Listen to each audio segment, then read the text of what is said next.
Good afternoon, Ms. Cardoza. My name is Morgan Phillips, and here's my environmental presentation. The place I chose is my home with a temperate climate and a size of 1.65 acres. This is a picture of my backyard. This picture fits the term ecosystem because an ecosystem is a community of living organisms that interact with each other and their environment as a functional unit. This is a food chain made up of animals in my backyard. The arrow's point demonstrates the flow of energy. A food chain is a linear sequence in an ecosystem that shows the transfer of energy as one organism eats another. These are all animals from my backyard. This anthill in my backyard is an example of a population. A population is a group of individuals from the same species living in the same area. This is a picture of my backyard, and it shows a habitat because animals can live there, and it provides them with resources necessary for survival. This includes sunlight, food, shelter, and water. This is an example of a community from my backyard. A community is a group of populations living in the same area. This picture was taken on a wildlife camera that consists of a deer, a rabbit, and a cardinal. There are many wildlife photos from a wildlife camera that will be in this presentation. This is an example of competition because all of these animals, the squirrel, the deer, and the rabbit, eat grass. While there is typically a lot of grass, they still have to compete to eat the healthy grass. They compete within their species as well. A limiting factor is a cloudy or stormy day. This is a limiting factor because our garden wouldn't be able to get any sunlight.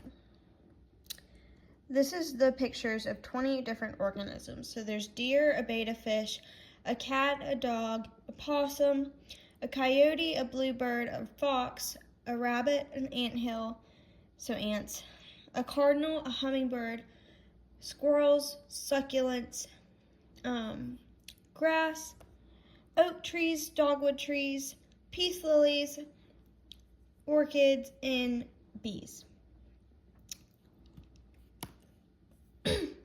This is my native and non-native slide with the organisms. Actually, all of my non-native ones are ones that live inside my house with me, so they don't affect the outside environment, so they're not technically invasive species. This is my food web. How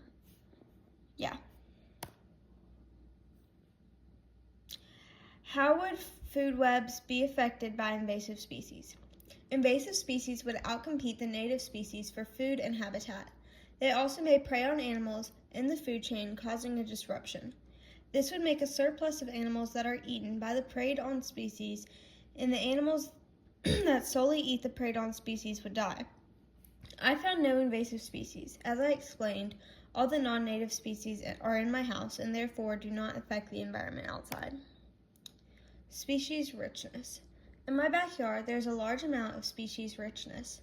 Species richness is defined as the total number of species in a community. While it is impossible to measure the species richness in my backyard because there are many different animals that come through that I do not often see, I often see animals every day.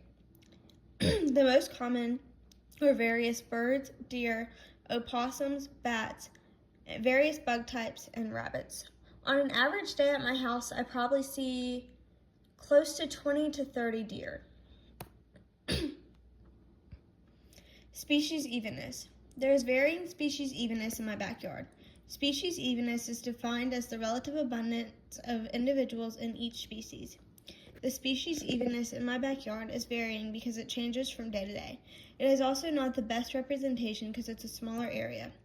There is typically a large amount of individuals in each species, particularly deer, various birds, and various insects. However, I may not see as many per day as usual. There is a smaller population of foxes, and while it is rare to see a coyote in person, there are many. 4 characteristics of a community with high biodiversity is greater species richness, diverse ecological niches, complex food webs, higher species evenness. 4 human activities that can affect biodiversity are hunting, pollution, invasive species, and deforestation.